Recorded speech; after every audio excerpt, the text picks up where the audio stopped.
It's a great pleasure to be here today in Scotland. I've been coming to Edinburgh for 6 years and never actually been in this building, so it's great to actually see what it looks like from the inside. So National Grid then, you might wonder what National Grid is doing up here in Scotland. Well, we are the national system operator, so we operate the nation's energy market and we operate the nation's electricity sort of motorway network of transferring power across GB.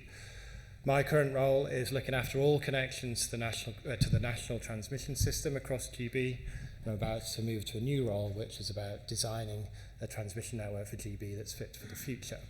So very much, really sort of my roles fit in with the topic this morning of facilitating grid access. So what I want to do is just take you through what is the current position up here across GB, and then with a real focus in Scotland. What are some of the big policy changes that have happened over recent years, and what benefits are they bringing, again, across GB and with a focus on Scotland. I look to the future, what is going to happen in terms of the future generation mix. And then finally, it's a hot topic in Scotland. I just want to assure everybody that the security supply in Scotland is fine and it's not for concern. So, if you look at the current generation across Great Britain, there's 73 gigawatts of generation installed, which obviously is a lot of that is legacy stuff that's 30, 40 years old. A lot of the coal-fired power stations, the gas-fired power stations were built in the 90s in the dash for gas. And obviously more recently, a move for renewables with a connection of many large onshore wind farms and with a few smaller offshore wind farms which are currently connected. So we still have, though, 26% of all of our generation across GB is from coal-fired power stations. That's changing and will change over the coming years, obviously with all the various emissions directives, so that will be reducing and has reduced considerably from where it was even just 3 or 4 years ago. The transmission connected renewable generation is 11.8 gigawatts, which is a phenomenal step from where we were probably around 100 megawatts in 2010, so a massive increase over the last sort of 5 or 6 years to get to just under 12 gigawatts of renewables. And that is predominantly, as I say, onshore wind with a bit of offshore wind in England and Wales. That does exclude embedded generation, so the small renewables which are on individuals' farms or solar PV on domestic roofs, that's not included in that figure. So the actual installed renewables, well, it's hard to find out what it really is, but we think there's another 9 gigawatts or so on top of that, which is embedded within the distribution networks that we don't see. Of that 12 gigawatts across GB, 3.8 of that is in Scotland, which I say is predominantly, well, it's all onshore renewables. And if you look at the future energy scenarios the National Grid produces on an annual basis, to meet the 2020 government targets for renewables, we need an installed capacity of 26 gigawatts to meet the 2020 targets. So we need another 13, 14 gigawatts to meet the actual targets for 2020, which is only 5 years away, so it's all getting very tight, and we need to more than double what is currently connected to the network.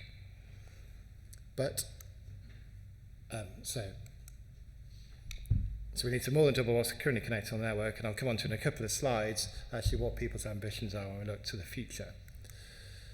Firstly, though, in 2010, we worked very closely with DEC and Ofgem, the Scottish TOs and our own TO in England and Wales, to say, actually, there's a bottleneck now for renewables. And the way the renewables work, they obviously export energy when it's windy and they don't export energy when it's not windy. So was there a better way to facilitate the connection of low carbon generation?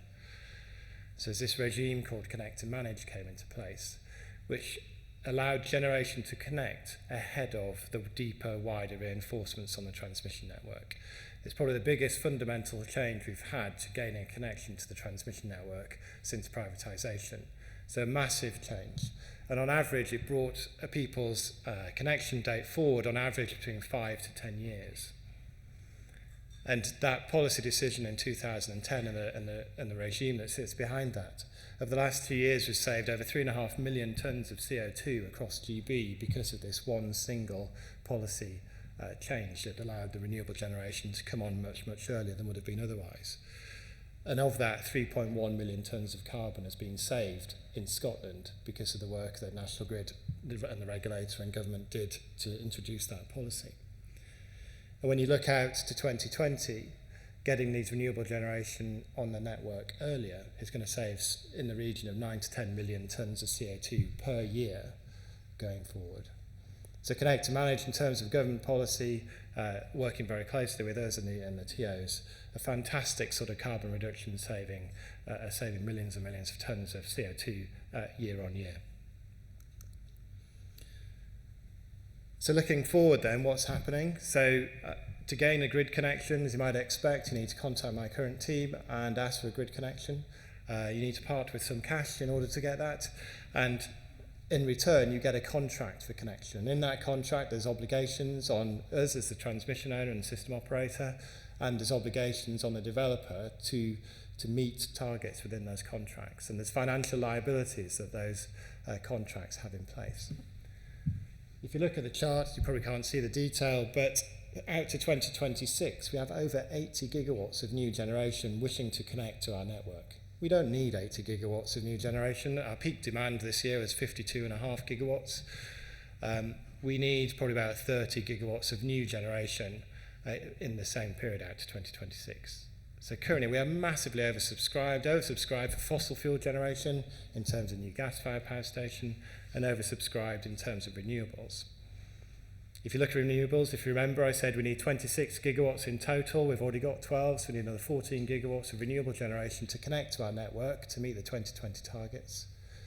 If you look at the figures, we've got 31 gigawatts of renewables which have these contracts in place to connect. Now, obviously for renewables, they need subsidy. And Thursday of this week is when we find out the results of the first round of the contract for difference, so the new subsidy regime for renewable generation. The levy control framework is a fixed budget of £7.6 billion per year by 2020. The nation cannot afford 31 gigawatts of renewable generation to connect to the system. So the big challenge for the system operator, for National Grid and for the transmission owners is which generation is going to come forward and when, and therefore what investments do we need to make and when. Because we are currently over 100% oversubscribed for renewable generation to connect in the next 5 years.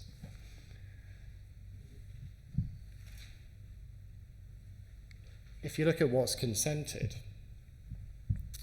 of that sort of 14 gigawatts that we need to connect, there's around about 10 gigawatts consented. So if all this generation is currently consented, that gets us 10. We just need to consent another 4 gigawatts, and that'll get us to the 2020 target. But we are only 5 years away from obviously 2020, so there's a lot to do in a very short period of time. The maximum deployment of renewables at this scale we've seen so far has been 600 megawatts in any 1 year. We need to be doing sort of 1 to 2 gigawatts per year for the next 5 years, if not more. So the supply chain, the skills, the resource, and everything else, system access to allow you to connect this renewables, there's going to be a massive upturn to meet the 2020 targets. So let's focus in on Scotland. So nearly 11 gigawatts of renewables contracted to connect into Scotland. Your peak demand in Scotland is around 5.5 gigawatts. Obviously, you've got lots of run-of-river hydro and various other hydro schemes. You've got the nuclear stations at Hunterston and Torness, which are running. We do not need 11 gigawatts of renewable generation. So you'll hear in the press and you'll hear people talking, there is no grid capacity in Scotland. There is loads of grid capacity in Scotland. It's just already allocated, over-allocated to projects which we know aren't going to happen because the levy control framework can't afford it. The consenting regime wouldn't allow for this amount of generation to come forward. So we were in a real sort of danger of being paralysed by ourselves because there's so much generation out there that we can't see the wood for the trees, and not every project can go forward. My hope is that the levy control framework on Thursday will start to give a real signal of what it really costs to develop wind farms. And if the capacity mechanism, which is another signal from the electricity market reform, is anything to go by, then the strike price, we may get some surprises on Thursday with how low the strike price is. And that will cause developers of these wind farms to really think about, actually, is this project worth developing as we move away from the renewable obligation certificates. So just finally then, I just thought I couldn't come to Scotland without talking about security of supply.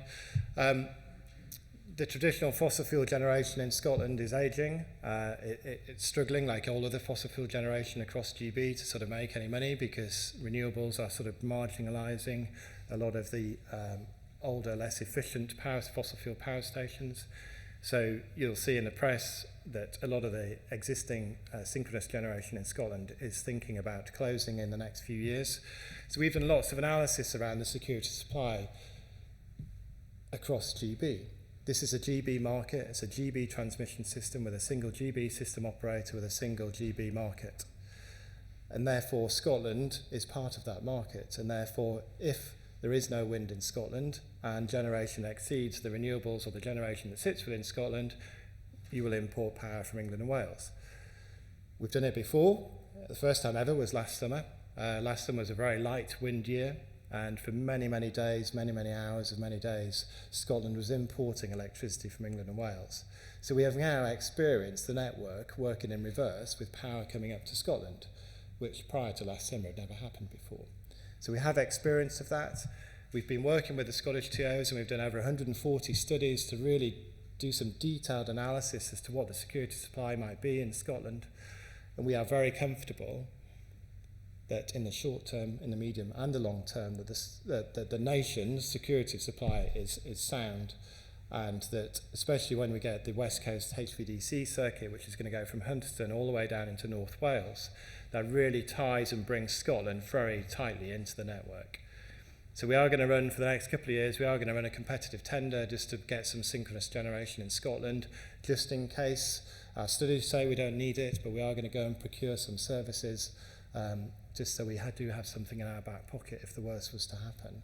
The security supply in Scotland, you can't think of it as in Scotland. The security supply of GB is sound. We don't need that synchronous generation in Scotland because we've invested in the networks. The Scottish TOs have invested in their networks, and we know and have experience now of how this network operates in reverse. So, as I say, some of those investments then are the West Coast HVDC. It's £1 billion of investment. Its primary purpose is to export renewable energy from Scotland down into North Wales, and then from North Wales down into the southeast where the demand is. That obviously also works in reverse and really ties, as I say, ties Scotland into England and Wales. The Scottish TOs have also, that bottom picture there on the right, reactive compensation. We've installed some of that on our network again, so we can manage the voltage profile across all of GB when we are running either with low levels of wind or even high levels of wind, and we can manage the network very securely. So I just wanted to put that out there, because I know in Scotland it's a big topic, a big political topic around security supply for Scotland. And we've done a lot of work, a lot of analysis, a lot of investment, and the security of supply in Scotland is sound. And with that, that was all I wanted to say. Thank you very much for listening.